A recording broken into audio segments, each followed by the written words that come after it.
I want you to look at a painting from the mid-19th century. Pick any prominent landscape artist from the 1840s or the 1850s. Look at the works of Ivan Aivazovsky in Russia. Look at Albert Bierstadt or Thomas Cole in the Americas. Look at J.M.W. Turner in Britain. Look past the subjects of these paintings. Look past the ships in the mountains and the crumbling ancient architecture.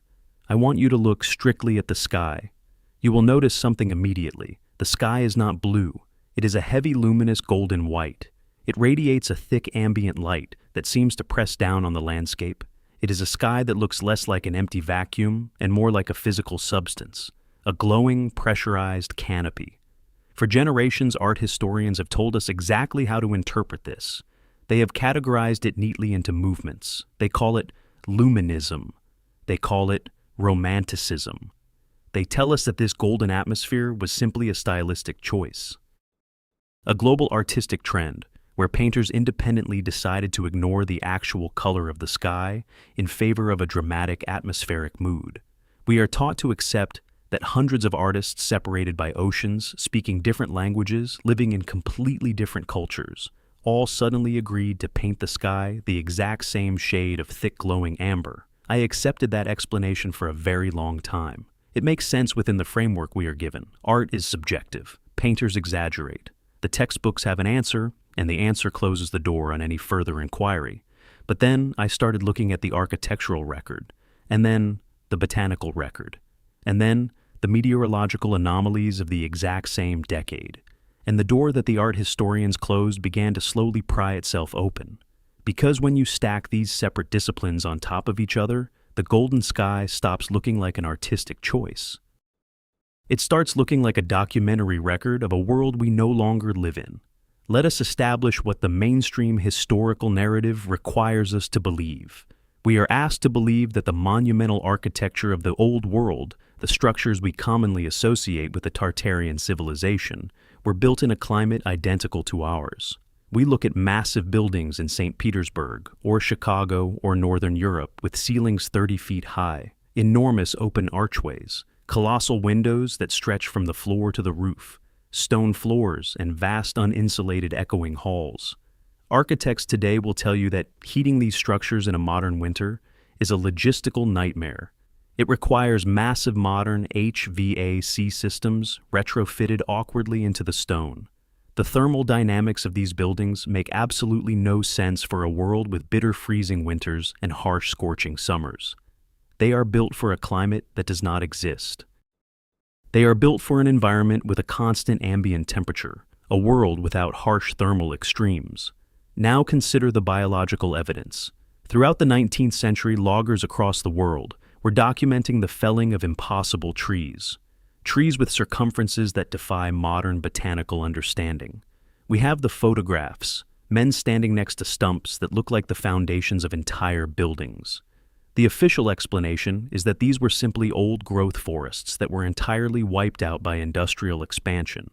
But botanists know that trees of that magnificent scale require highly specific atmospheric conditions to pump water hundreds of feet into the air. They require an atmospheric pressure and an ambient humidity that simply does not exist in the thin, harsh air of the modern world. If you want to grow a giant plant today, you do not leave it outside. You put it in a greenhouse. You put it under a glass dome. And that brings us back to the paintings, the thick, golden, glowing sky. What if the painters were not exaggerating? What if they were painting exactly what they saw? What if the sky before the mid-19th century was not a thin blue void extending into the freezing vacuum of space? What if the Earth was enclosed in an etheric envelope, a pressurized luminous dome of energy that provided ambient light and uniform temperature across the entire realm? Think about the implications of an etheric dome. It would explain the architecture. You do not need fireplaces in every room or thick insulation if the entire atmosphere is a temperature-controlled greenhouse. It would explain the giant trees. A pressurized environment with high ambient moisture and filtered radiation is exactly what creates massive flora. And it would explain the free energy systems that we see remnants of in the old world. If the atmosphere itself was a dense conductive etheric medium, then energy was not something you had to dig out of the ground and burn. Energy was the air itself. The domes and antennas on the top of old world buildings were not decorative. They were functional. They were drawing down the ambient static charge of the glowing golden canopy. The entire realm was a massive closed-loop energetic system. But if that is true, if the sky was once a glowing, protective dome, we have to ask the most terrifying question of all. Where did it go? Why do we look up today and see a vast, empty blue void? To answer that, we have to look at the year 1859, the year the sky broke. Mainstream history records September 1st, 1859, as the date of the Carrington Event. The official narrative states that a massive coronal mass ejection from the sun slammed into the magnetic field of the Earth. We are told it was the most intense geomagnetic storm in recorded history. The historical accounts of what happened during those few days in 1859 are deeply unsettling even when filtered through the official explanation. Telegraph systems across Europe and North America completely failed, but they did not just stop working. They spontaneously caught fire. Telegraph operators reported receiving massive electric shocks from their equipment. Wires burst into flames. Telegraph paper ignited on desks. The ambient static electricity in the air was so intense that operators could send messages without any batteries attached to their machines. The atmosphere itself had become lethally charged. And then there was the sky. The accounts from 1859 describe the sky turning blood red, turning bright green, turning blinding white. Auroras were seen as far south as the Caribbean and Hawaii. It was so bright in the middle of the night that people woke up and began their daily work believing the sun had risen. Miners in the Rocky Mountains started making breakfast at 1 in the morning. People in city streets could read newspapers by the glowing light of the midnight sky. The official story tells us this was simply a severe solar storm interacting with the magnetic field, a rare natural phenomenon, a fluke of solar weather. But what if we reframe that event through the lens of the etheric dome? What if 1859 was not a solar storm interacting with a magnetic field? What if 1859 was the date the etheric envelope was shattered? Imagine the reality of that moment. A delicate pressurized luminescent atmosphere sustaining all life on the realm. And then an intervention. Whether it was a cosmic accident, a deliberate energetic detonation, or a catastrophic failure of the old world technology, the result was the same. The canopy ignited. When telegraph wires burst into flames in 1859, it was not because of a solar flare. It was because the highly conductive etheric atmosphere was collapsing. The energy that had passively powered the old world was violently discharging all at once. The entire grid of the realm overloaded. The sky turned red and bright green because the atmospheric gases were burning off. The protective dome was dissolving. And when the fires stopped and the glowing auroras finally faded, the survivors looked up and saw something they had never seen before. They saw blue. We are taught that the sky is blue because of Rayleigh scattering. We are taught that sunlight interacts with the nitrogen and oxygen in the atmosphere, scattering the short blue wavelengths across our vision. We accept this as a fundamental law of nature. But look at the physics of Rayleigh scattering. It is the visual signature of a depleted atmosphere. It is what light looks like when it is passing through a thin, unprotected, radiation-soaked vacuum. The blue sky is not a feature of a healthy ecosystem. The blue sky is a scar. It is the visible evidence of an empty ceiling. Think about what must have happened in the immediate aftermath of the dome collapsing. The catastrophic drop in atmospheric pressure, the sudden terrifying exposure to unfiltered ultraviolet radiation, the loss of ambient global heat. This is the event that explains the mud floods. The sudden drastic change in atmospheric pressure and temperature would have caused immediate global meteorological chaos. Flash freezes in the northern regions, resulting in the instant preservation of flora and fauna in the permafrost. Massive torrential deluges of water as the atmospheric moisture from the dome condensed and collapsed onto the earth, burying the lower levels of the grand architecture in feet of thick, heavy mud. The giant trees, the magnificent flora of the old world, could not survive the new harsh environment. Without the pressurized greenhouse of the golden canopy, their vascular systems failed. They died rapidly, leaving behind the massive petrified remnants we now incorrectly label as geological mesas and rock formations. The people who survived the collapse of 1859 found themselves in an entirely alien world. The free energy was gone. The ambient light was gone. The climate was broken. Winter had arrived, and they were living in massive stone buildings that were suddenly freezing cold. They had to adapt immediately just to survive. They started digging out the mud. They started retrofitting the grand architecture with crude fireplaces and thick, ugly iron stoves, shoving exhaust pipes out of magnificent ornate windows. They started chopping down the remaining dying forests, simply to burn wood to stay warm.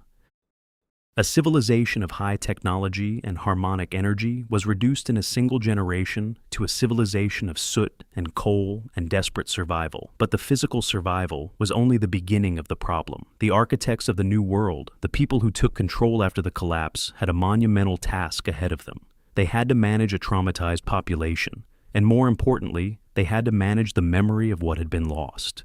You cannot easily build a new system of control based on scarcity, based on charging people for energy and fuel, if the population remembers that just a few years ago, the sky itself provided everything for free. You have to erase the memory of the golden sky. But how do you erase a sky? You cannot go back and burn every painting in every gallery in the world. You cannot destroy every written account of the old glowing atmosphere. There is too much evidence scattered across the realm. So, you do not destroy the evidence. You recontextualize it. You change what the evidence means. This is where the massive institutional standardization of the late 19th century comes into play. You create an academic consensus. You establish national art institutions and historical societies. And you dictate the narrative from the top down. When people look at the paintings of Turner or Bierstadt and ask why the sky is glowing, you do not silence them. You give them a sophisticated academic answer. You tell them it is a movement called Romanticism. You tell them the artists were expressing emotional landscapes rather than literal ones. You invent a vocabulary of art critique that makes it sound uneducated to suggest the paintings are literal representations of reality. If someone points out the mismatched architecture, you invent a narrative about neoclassical revivals. You claim that people in the freezing winters of the Midwest simply loved Greek architecture so much that they were willing to freeze in their own homes just to replicate the aesthetic. You make the illogical sound authoritative, and you wait. You wait for the generation that remembers the golden sky to grow old and pass away. A child born in 1845 who saw the dome collapse in 1859 would be an old man by 1915. He would have spent his entire adult life being told that his childhood memories of a glowing sky were just nostalgia, just the faulty memory of youth. By the time his grandchildren were born in the early 20th century, the blue sky was the only reality they had ever known. The transition was complete. The new educational systems, the mandatory public schooling that was implemented globally in the decades following the collapse, ensured that every child was taught the physics of the blue sky. They were taught that the world had always been a harsh, difficult place. They were taught that energy was scarce and had to be purchased from central authorities. They were taught that the massive buildings downtown were built by men with horses and wooden carts, and the paintings, the magnificent glowing canvases of the old world were hung in quiet museums, reduced to beautiful fictions, placed behind velvet ropes and guarded by plaques that tell you exactly what you are allowed to think about them. The silence around this topic is profound. It is not a panicked silence. It is an institutionalized silence, a deeply organized structural forgetting. If you go into any major art gallery today and stand in front of a landscape from 1850, you can feel the cognitive dissonance. Your eyes tell you one thing, the plaque on the wall tells you another. You look at the thick golden atmosphere pressing down on the canvas, and you feel a strange sense of loss, a genetic memory of an environment your body was actually designed for. Our physiology is not adapted for this thin, harsh blue reality. The rates of skin damage from unfiltered sun exposure, the seasonal depressions from lack of ambient light, the constant physiological stress of extreme temperature fluctuations. We are living in a broken greenhouse. We are the surviving inhabitants of a terrarium whose lid was shattered. Consider the timeline again. It is the exact same window of time. The orphan trains moving hundreds of thousands of undocumented children, the simultaneous fires destroying cities across the realm, the sudden shift in architectural styles from impossible grandeur to utilitarian brick, the end of the giant trees, the destruction of the historical censuses, and the Carrington Event of 1859. None of these are isolated incidents. They are the symptoms of a single catastrophic transition, a global reset event triggered by the collapse of the atmospheric envelope.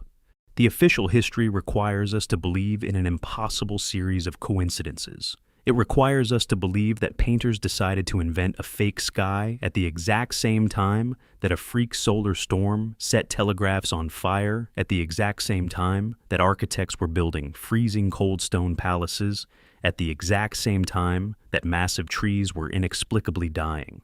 Or we can look at the pattern. We can see the shape of the truth that has been hidden in plain sight. The sky turned blue. And when it did, the old world died. The energy grid failed, the climate collapsed, the vegetation perished, and the survivors were subjected to a generational amnesia program, so thorough and so absolute that today we look up at the barren blue void that replaced our protective canopy, and we write poems about how beautiful it is. We celebrate the blue sky because we do not know what it cost us. We look at the sun directly burning our eyes, and we do not realize that we were never meant to see it so harshly.